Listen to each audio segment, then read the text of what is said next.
Good afternoon everybody. नमस्कार। आज हम बात करेंगे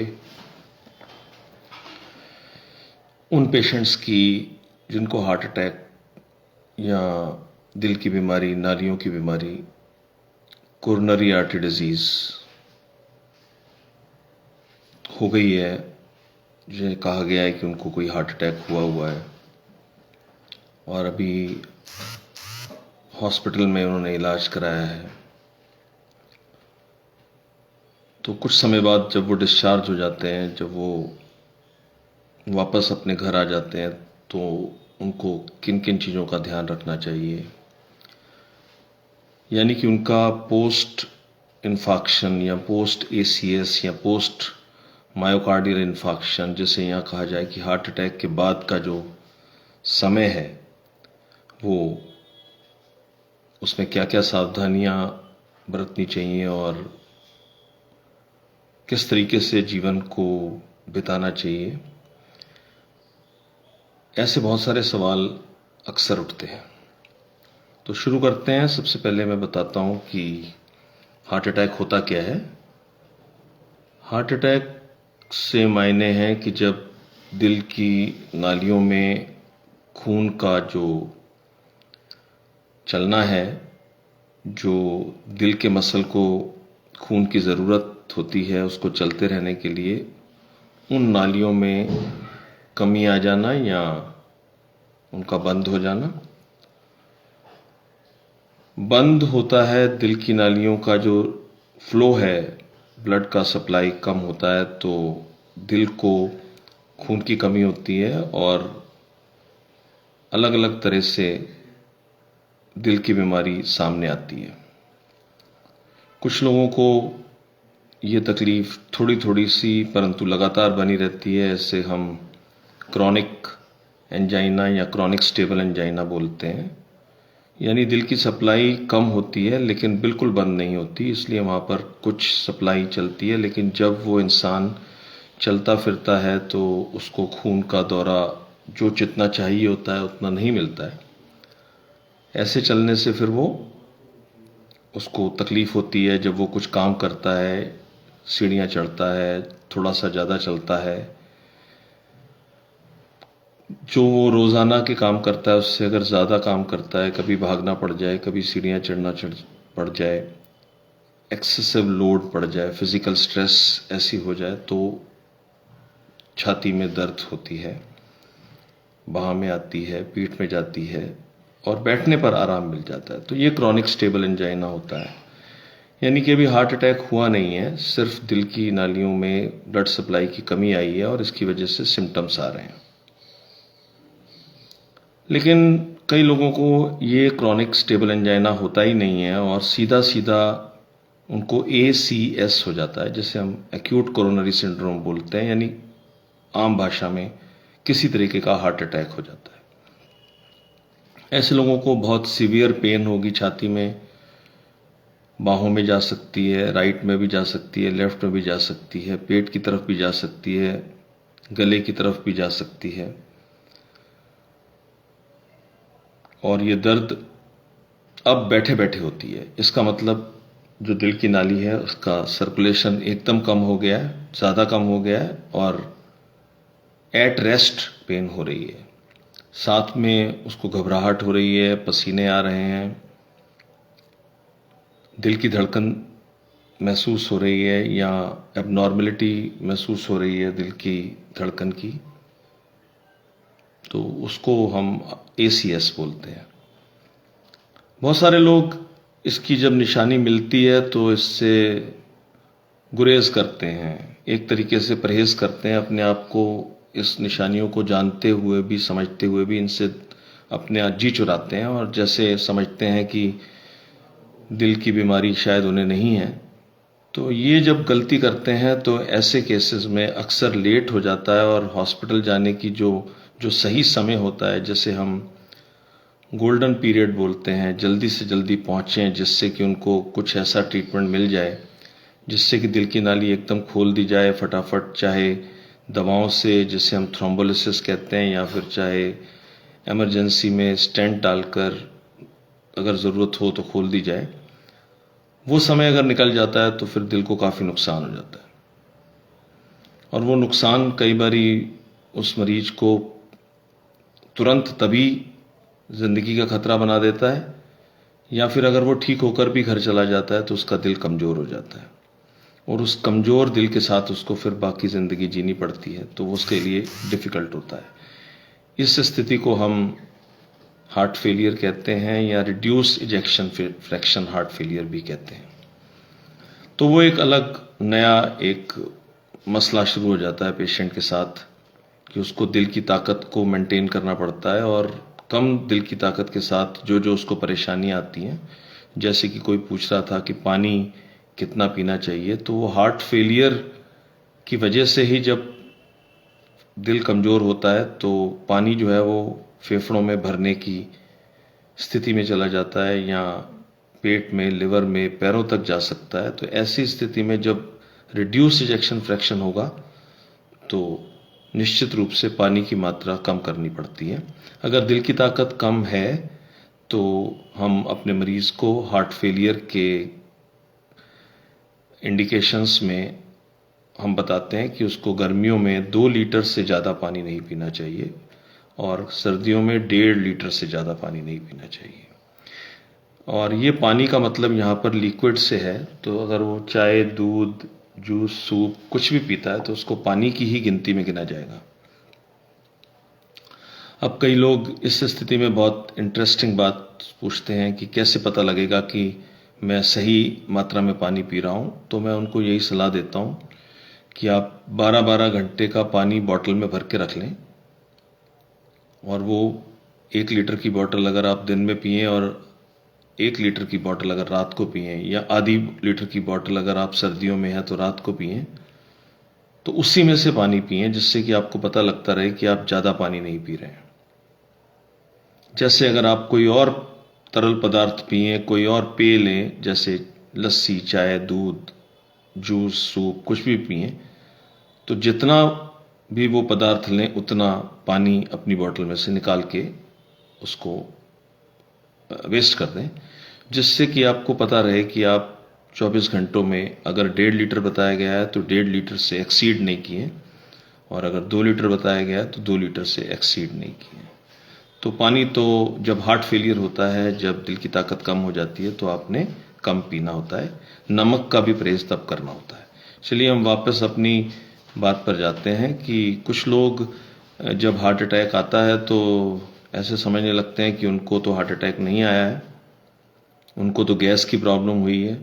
क्योंकि गैस की प्रॉब्लम से लोग वाकिफ़ होते हैं तो गैस ही समझते हैं, लेकिन बहुत बारी हार्ट का अटैक गैस जैसी चीज़, मस्कुलर पेन या कोई chest pain of other origins, respiratory origin समझकर लोग उसको नज़रअंदाज कर देते हैं, और इसकी वजह से उनको काफ़ी नुकसान होता है, क्योंकि वो लेट हो जाते हैं और कई बारी उनकी जान पहले कुछ दिनों में ही खतरे में रहती है, और अगर वो बच भी जाते हैं तो जैसे मैंने बताया उनकी दिल की ताकत कम हो जाती है।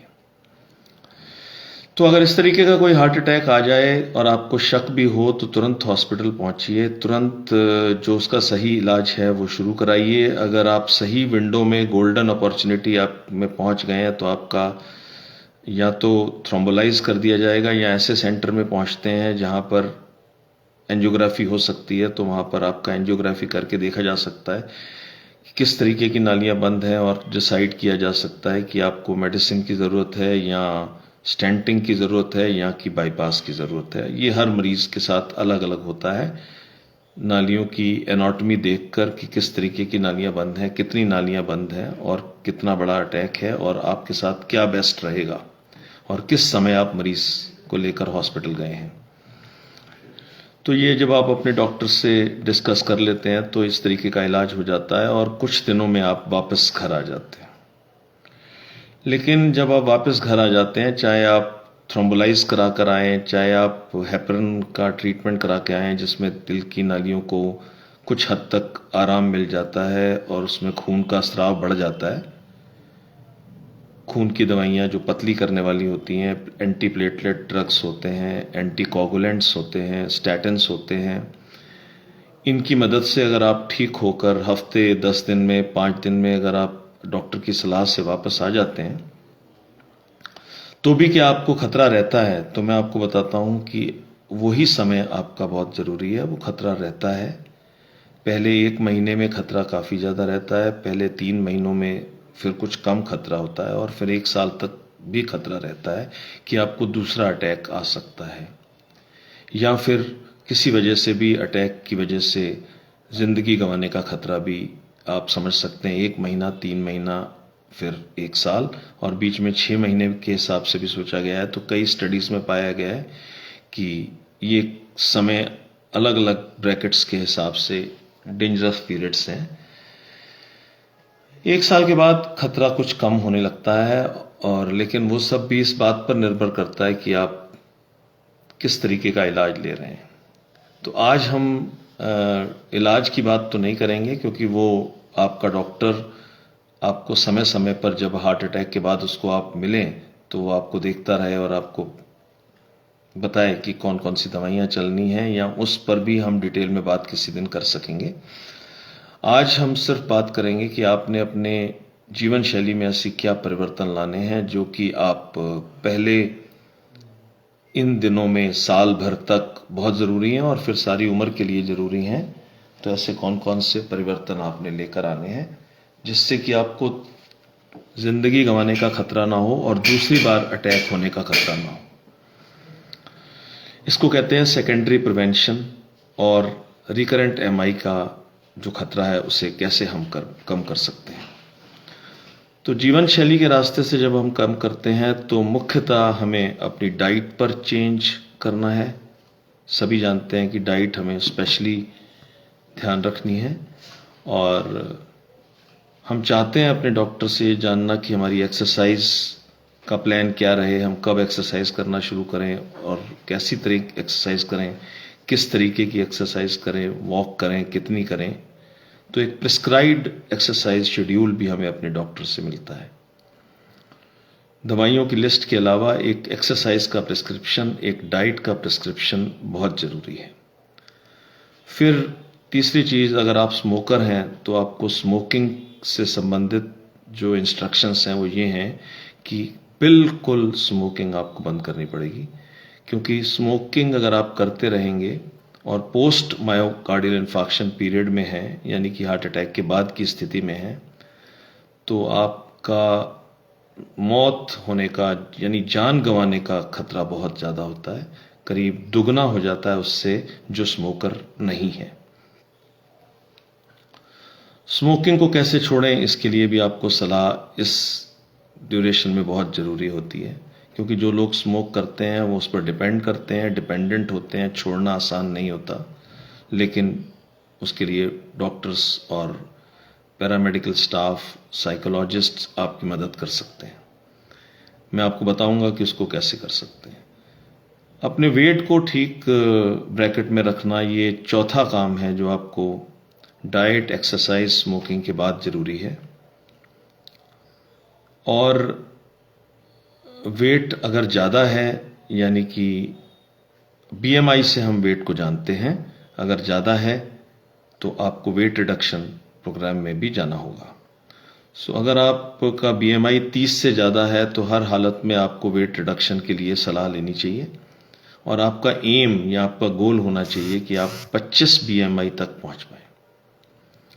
25 के आसपास आने पर आप अपने वेट को स्टेबल या सही मान सकते हैं। 25 बीएमआई या वेस्ट सरकमफ्रेंस भी आप नाप सकते हैं। फीमेल्स में 35 इंचेस का और मेल्स में 40 इंचेस का वेस्ट सरकमफ्रेंस आपका टारगेट होना चाहिए। मतलब इस पर आपको इससे कम पे जाना है।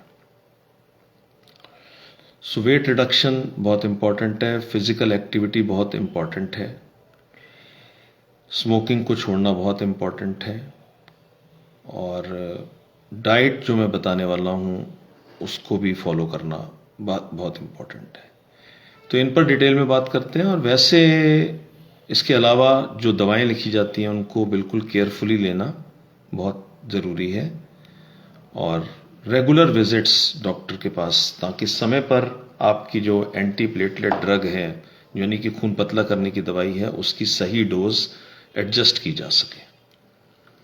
क्योंकि ये इस पर निर्भर करता है कि आपने दवाओं से आपका हार्ट अटैक ठीक किया है या आपने स्टेंट डलवाया हुआ है, और वो मेटल का स्टेंट है या फिर वो ड्रग्स वाला स्टेंट है, तो कौन सी दवाइयाँ आपके लिए ज़रूरी हैं, कितने दिनों के लिए ज़रूरी हैं, और कितने दिनों बाद उनको आप उनकी डोज चेंज करने की ज़रूरत है। जैसे एस्प्रिन है, शुरू में ज़्यादा डोज में देनी होती है। अगर बाईपास हुआ है तो कौन सी दवाइयों की ज़रूरत है, और अगर पीटीसीए हुआ है यानी कि स्टेंट डले हैं तो कौन सी दवाइयाँ आपको देनी है। तो हर स्थिति में अलग अलग होती हैं।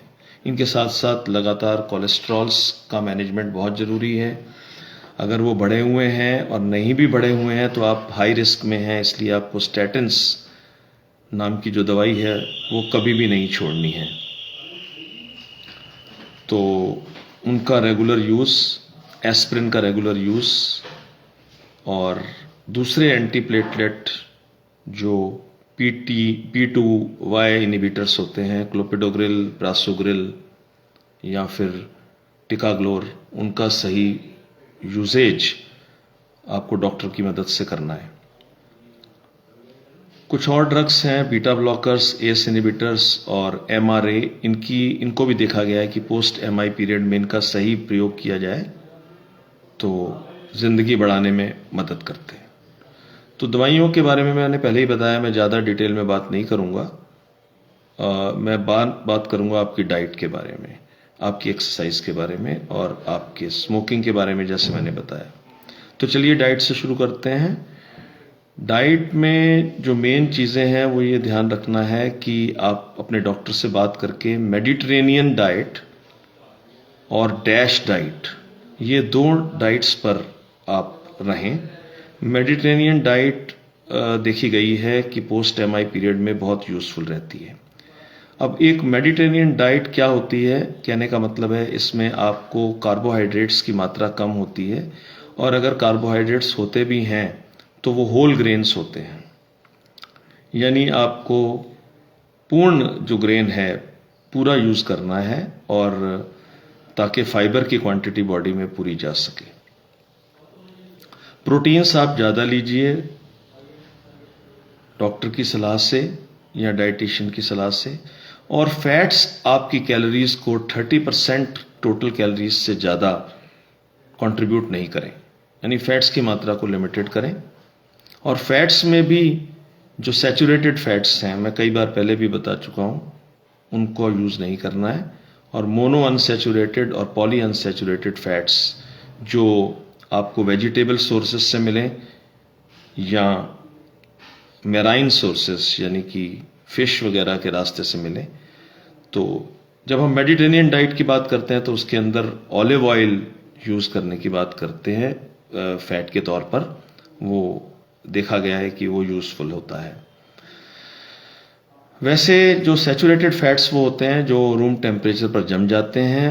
ये ऐसे आप पहचान कर सकते हैं कि आपको कौन से फैट्स अच्छे रहेंगे। वो जो तरल रहते हैं रूम टेम्परेचर पर वो ठीक रहेंगे आपको, जैसे मस्टर्ड ऑयल ठीक है, ऑलिव ऑयल ठीक है। दूसरे पाम ऑयल्स वगैरह यूज़ नहीं करने हैं, हाइड्रोजनेटेड फैट्स यूज़ नहीं करने। इंडियन सिस्टम में अगर आप सभी फैट्स को एक मिक्सचर के तौर पर यूज़ करते हैं तो सही मात्रा में सभी फैट्स चले जाते हैं। तो हमारी जो रसोइयाँ हैं वो बहुत समय से हमारे जो पूर्वज हैं उनके रास्ते से जो सिखाया गया है वो रसोइयाँ बहुत सही हैं। अगर हम उनको फॉलो करें तो सभी तरह के फैट्स हमारी रसोई में यूज़ होते हैं। तो पर क्वांटिटी पर आप ध्यान रखें। अगर आप पोस्ट मायोकार्डियल इन्फार्क्शन के पेशेंट हैं तो क्वांटिटी इतनी कम रहे कि कैलकुलेटेड रहे, एक्स्ट्रा फैट्स नहीं हों। और जो वेजिटेरियन हैं उनके लिए ओमेगा फैटी एसिड्स का सोर्स बनाने के लिए आप फिश, जो कि सैल्मन फिश या टूना फिश, जो खास फिश होती है जिसमें इस टाइप के फैटी एसिड्स अवेलेबल होते हैं, उसका यूज़ भी हफ्ते में 2 या 3 दिन कर सकते हैं। ट्रांस फैट्स बिल्कुल नहीं लेने चाहिए। ट्रांस फैट्स का मतलब होता है वो फैट्स जो केमिकली चेंज हो जाते हैं जब हम उनको बार बार गर्म करते हैं। तो जिस तरीके की डाइट स्नैक्स इंडिया में बनते हैं, खास करके समोसे, कचौड़ी और पकौड़ी वगैरह, वो सब चीज़ें बहुत ख़तरनाक हैं, क्योंकि हम उसमें बार बार वही तेल या फैट यूज़ करते हैं जिसके अंदर वो बार बार गर्म होता है और बार बार ठंडा होता है, जिसकी वजह से उसके अंदर केमिकली ऐसे चेंजेस आ जाते हैं जिससे कि वो खतरनाक हो जाता है। सो ट्रांस फैट्स 0%, लेस देन 1% होना चाहिए। तो इस तरीके की चीज़ें आप ना यूज़ करें फैट्स के तौर पर। और अब हम अगर बात करें कि हमें फैट्स वैसे कहाँ कहाँ से मिलते हैं, तो कई बार हमें वेजिटेबल से भी मिल जाते हैं, और ये जो इनविजिबल फैट्स होते हैं वो सफिशिएंट होते हैं। विजिबल फैट्स हमने कम से कम यूज़ करने होते हैं। नट्स भी सोर्स है पॉलीअनसैचुरेटेड फैट्स का, तो करीब 30 ग्राम बादाम और अखरोट, ये कुछ 2 अखरोट की गिरियां, ये आपके लिए सफिशिएंट पॉलीअनसैचुरेटेड फैट्स का सोर्स बन सकते हैं। कोलेस्ट्रॉल्स जो होते हैं पर्टिकुलरली हमारी डाइट से जो मिलते हैं, उनकी मात्रा हमने कम रखनी है। तो जैसे येलो ऑफ द एग है, उसका परहेज करें। तो 5 से लेकर 6 अंडों से जो येलो ऑफ द एग है वो हफ्ते भर में आप ले सकते हैं, लेकिन इससे ज़्यादा नहीं। अगर आप इससे ज़्यादा एग्स लेना चाहते हैं तो फिर आप वाइट एग का ही प्रयोग करें। लीन मीट जो है वो यूज़फुल है, क्योंकि जब हम मीट को साफ कराते हैं तो उसके ऊपर से जो फैट का कंटेंट है वो रिमूव कर लेते हैं, तो उसको लीन मीट बोलते हैं। तो लीन मीट जो होता है, खास करके चिकन वाला, वो बहुत कम फैट के साथ होता है, और उसको पकाने का जो तरीका है, अगर वो ठीक रखा जाए, यानी कि उसको तला ना जाए और दूसरे फॉर्म्स में लिया जाए, तो वो प्रोटीन्स का सोर्स रहता है और फैट्स ज़्यादा नहीं जाते। रेड मीट को इसलिए अवॉइड करना होता है क्योंकि उसमें लीन जो उसमें फैट पार्ट है वो एक्स्ट्रा होता है, तो इसलिए, या अगर आप मटन यूज़ भी करना चाहें तो लीन मीट यूज़ किया जा सकता है कुछ मात्रा में, लेकिन इट इज़ नॉट एडवाइजेबल। तो फिश और chicken is better sources without fat. Proteins की मात्रा बढ़ानी चाहिए, उसके लिए वेजिटेरियंस के लिए दालें हैं, मैंने बताया, लो कार्बोहाइड्रेट्स हैं, हाई प्रोटीन्स और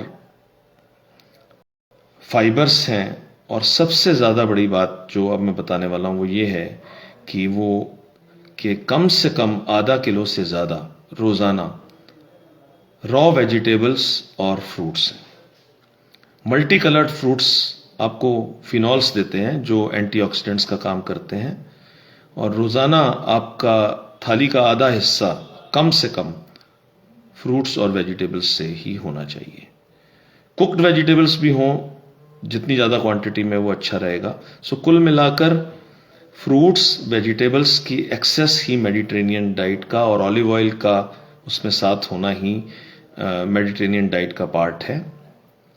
मेडिटेरेनियन डाइट में रेड वाइन को यूज़ किया गया था, लेकिन इस तरीके का प्रिस्क्रिप्शन नहीं देते कि आप वाइन रेगुलरली लें, लेकिन अगर आप अल्कोहल लेते हैं तो उसमें से वाइन को प्रेफर कर सकते हैं।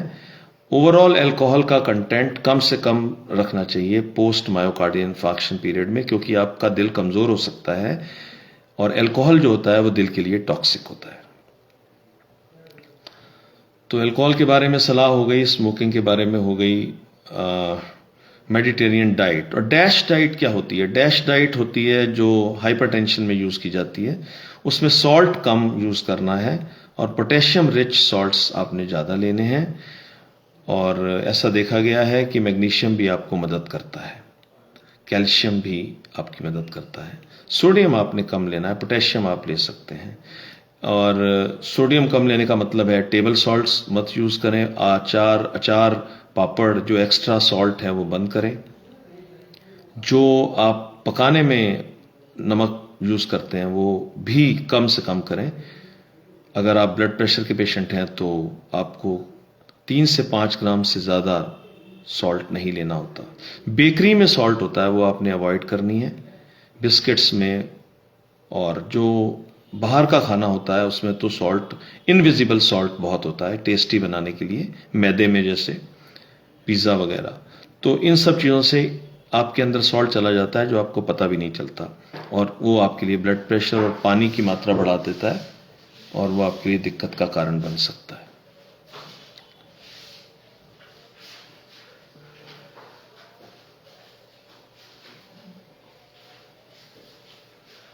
तो डाई सोडियम फॉस्फेट एक ऐसा सॉल्ट है जो बेकरी में मिलता है। सोडा बाइकार्ब है, ऐसा सॉल्ट है जो बेकरी में मिलता है, और हम समझते हैं कि सोडियम क्लोराइड ही मेन सॉल्ट है। ऐसा नहीं है, ये अदर सोर्सेस ऑफ सॉल्ट भी उतने ही आपके अंदर सोडियम की मात्रा को बढ़ाते हैं, और खास करके अगर आप हार्ट फेलियर के पेशेंट हैं तो और ज़्यादा नमक को कम मात्रा में रखना पड़ता है।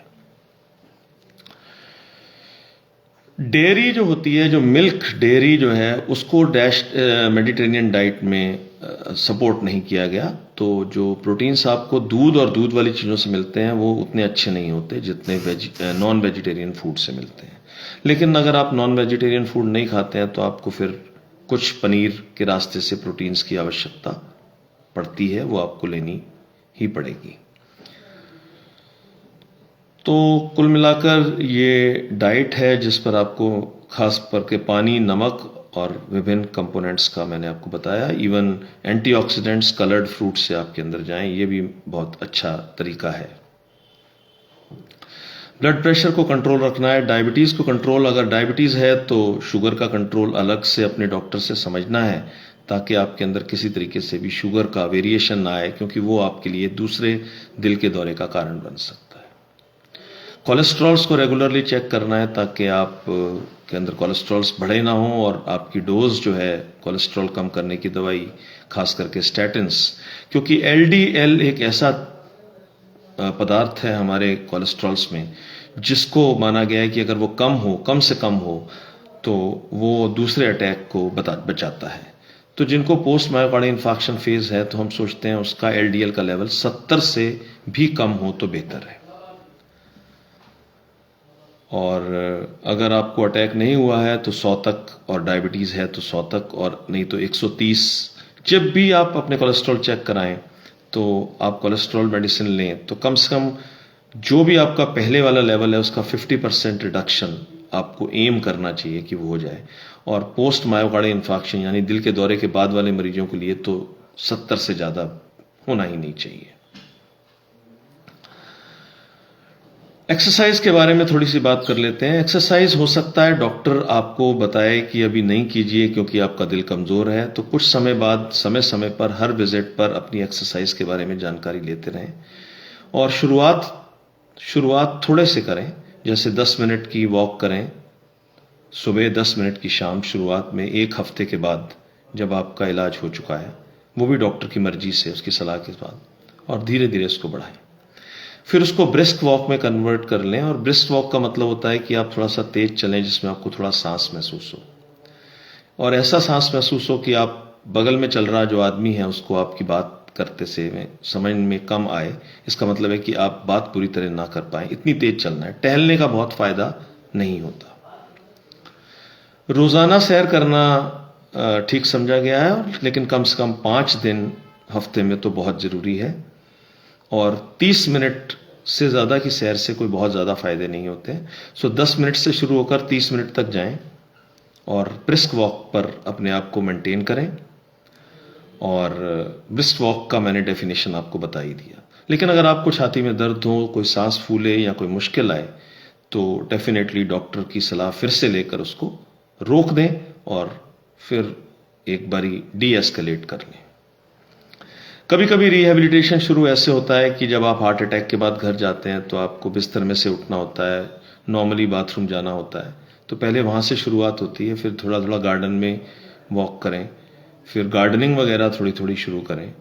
और जैसे आपके दिल की ताकत अगर ठीक रही है, ज़्यादा नुकसान नहीं हुआ है, तो आप कोई भी एरोबिक एक्सरसाइज जैसे brisk walk, gardening, jogging, jumping, running थोड़ी बहुत कर सकते हैं, स्विमिंग कर सकते हैं। ये सब आपके लिए फ़ायदेमंद साबित होती है। एक्सरसाइज को असल में मैं डॉक्टर्स को बोलता हूँ कि उनको एक प्रिस्क्रिप्शन के रूप में अपने मरीज को देनी चाहिए, जैसे कि दवाई लिखते हैं, तब ज़्यादा फायदा होता है, क्योंकि थोड़े दिनों बाद पेशेंट्स उसको फॉलो करना भूल जाता है। तो कंप्लायंस इंप्रूव करने के लिए हमें उनको लिख कर समझा कर बताना चाहिए और उसके हर सवाल का जवाब समय समय पर देना चाहिए।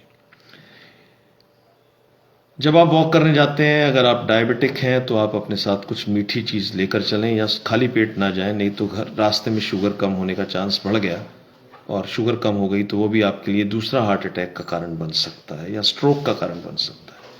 तो इस चीज़ का ध्यान बहुत ज़रूरी है। ब्लड प्रेशर चेक करके देखें कि आपके चलने से जाने से हार्ट रेट और ब्लड प्रेशर पर कोई ज़्यादा असर तो नहीं पड़ता, और अगर पड़ता है तो अपने डॉक्टर से सलाह करके अपनी एक्सरसाइज को उसके हिसाब से चेंज करें।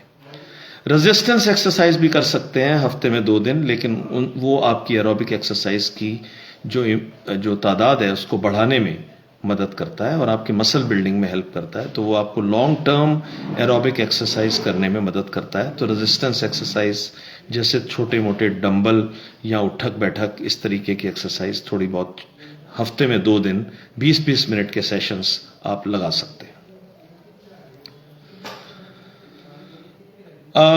इसके अलावा रिहैबिलिटेशन में जो इम्पॉर्टेंट है कि आप अपनी जो मेडिकल विजिट्स हैं वो अपने डॉक्टर्स के साथ ज़रूर प्लान करें, उनको रेगुलर रखें। मेरे हिसाब से पहले 1 साल में विजिट्स बहुत ज़्यादा ज़रूरी हैं, ना सिर्फ दवाओं के लिए बल्कि लाइफस्टाइल मॉडिफिकेशन को आपको गाइड करने के लिए भी बहुत ज़्यादा ज़रूरी है।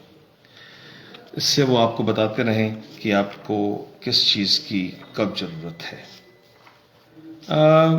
मैं आपको एक टिपिकल सलाह देना चाहता हूँ, वो आप नोट भी कर सकते हैं कि BMI रेगुलर चेक करते रहें, वेट को रेगुलर चेकअप करते रहें और ब्लड शुगर का ख्याल रखें, दवाइयों पर पूरा ध्यान रखें, और जो रिस्क फैक्टर्स होते हैं जिससे कि हमें पहला अटैक आया है, जैसे diabetes, hypertension, cholesterols, family history तो चलो बदली नहीं जा सकती, कोलेस्ट्रॉल्स या फिजिकल इनएक्टिविटी, वेट, इसको अब दूसरी बार मौका ना दें, स्मोकिंग, जिससे कि वो दूसरी बार आपको हार्ट की प्रॉब्लम पैदा कर सके। तो मेरा ख्याल इतना समझना ही काफ़ी है। और स्मोकिंग को लेकर आप निकोटीन सप्लीमेंट्स यूज़ कर सकते हैं, जैसे कि च्युइंग गम्स आती हैं और पेस्ट्स आते हैं और इवन स्किन एडेशंस आते हैं, पैचेस जिसे बोलते हैं, तो वो डॉक्टर की सलाह से आप लगा सकते हैं अपने ऊपर, जिससे आपको अर्ज ना हो, विड्रॉल से आप फाइट कर सकें स्मोकिंग से बचने के लिए। पैचेस को देखा गया है कि सबसे ज़्यादा इफेक्टिव होते हैं, पर दूसरे रास्ते भी किए जा सकते हैं। और एक ब्यूप्रेपियोन करके एक गोली होती है जिसको आप अगर यूज़ करेंगे तो वो भी विड्रॉल और स्मोकिंग सेजेशन में आपको मदद कर सकती है। तो यहाँ पर आपको अपने डॉक्टर की सलाह, डाइटिशियन की सलाह, फिजिकल थेरेपिस्ट की सलाह आपको दूसरा अटैक बचाने में मदद कर सकती है। और आपकी तरफ से आपके जो फैमिली मेंबर्स हैं उनकी आपके साथ जो बॉन्डिंग है, जो उनका साथ है, वो भी बहुत ज़रूरी है, ताकि वो आपको समय पर डॉक्टर विजिट कराएं और प्रॉपर प्रिस्क्रिप्शन से आपको खास करके डाइटरी प्रिस्क्रिप्शन पर फॉलो कर सकें। क्योंकि जब एक इंसान को ज़रूरत होती है तो सारे परिवार को उसको साथ देना पड़ता है, और जो कुछ हमारे किचन में पकता है वो सबके लिए होता है, तो सभी लोगों को कुछ उसका फ़ायदा होगा आने वाले समय में अगर वो रिस्ट्रिक्शंस करते हैं। और अगर वो नहीं भी करना चाहें तो वो अपने खाने में सॉल्ट एक्स्ट्रा ऐड कर सकते हैं, लेकिन पेशेंट के लिए ज़रूरी है कि इन सब चीज़ों पर स्ट्रिक्टली चला जाए। फिजिकल एक्टिविटी, वेट रिडक्शन बहुत ज़्यादा इम्पॉर्टेंट है, और मैक्सिमम वेट रिडक्शन को लेकर ये है कि मैक्सिमम 10% वेट रिडक्शन हो जाए आपका तो वो बहुत होता है, लेकिन मैंने आपको टारगेट्स बताए कि BMI 25 हो तो फर्दर वेट रिडक्शन की ज़रूरत नहीं है, 30 हो तो ज़रूर वेट रिडक्शन प्रोग्राम में आप। कुछ जगहों पर बड़े शहरों में रिहैबिलिटेशन सेंटर्स बना दिए गए हैं जहां पर आप जाकर हफ्ते 10 दिन, 15 दिन, 1 महीने के लिए जा सकते हैं और वहां पर इस लाइफस्टाइल को सीख सकते हैं आफ्टर हार्ट अटैक, और फिर आकर आप घर में प्रैक्टिस कर सकते हैं।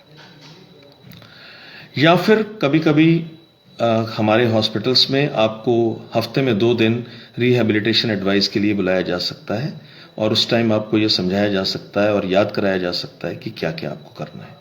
पहले पहले अगर आप पहले 6 महीने अगर रिहेबिलिटेशन में विश्वास रखेंगे और अपनी लाइफस्टाइल को चेंज करेंगे तो दूसरे अटैक होने की जो प्रोबेबिलिटी है वो बहुत कम हो जाएगी, रिस्क फैक्टर्स मैनेज हो जाएंगे और आपको बहुत ज़्यादा फ़ायदा रहेगा, क्योंकि दूसरा अटैक पहले अटैक से ख़तरनाक होता है और दूसरा अटैक पहले अटैक के बेस पर ही होता है, क्योंकि आपको वही रिस्क फैक्टर्स होते हैं जो पहले अटैक में होते हैं और दूसरे अटैक में आपको फिर से घेर लेते हैं अगर आपने उन पर कंट्रोल ना किया हो।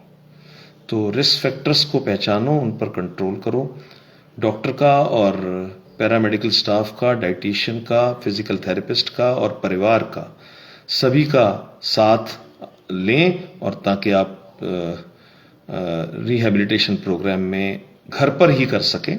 और अगर आप फैसिलिटी है कि जाना चाहते हैं तो रिहेबिलिटेशन सेंटर या अपने हार्ट स्पेशलिस्ट डॉक्टर से मिलकर अपनी प्लानिंग भी कर सकते हैं, जिससे कि आपको आदत पड़ जाए। तो लाइफस्टाइल के बारे में इतनी बातें, डाइट बार बार जानें ताकि भूल ना जाएं। और अगर कुछ भी सवाल हो तो you can contact me directly.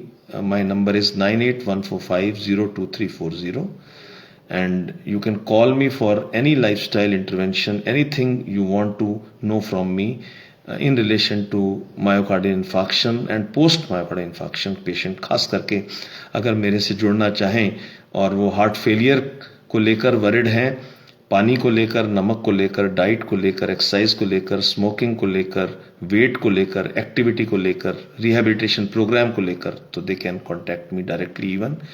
तो और बात भी कर सकते हैं हम, और इन पर छोटी छोटी सलाहें आपको बहुत आगे तक फायदा कर सकती हैं। नमस्कार, thank you very much. Will finish this live and I have addressed few questions during this. तो अभी बाद में भी मैं कोशिश करूंगा कमेंट्स का जवाब आपको देता रहूं।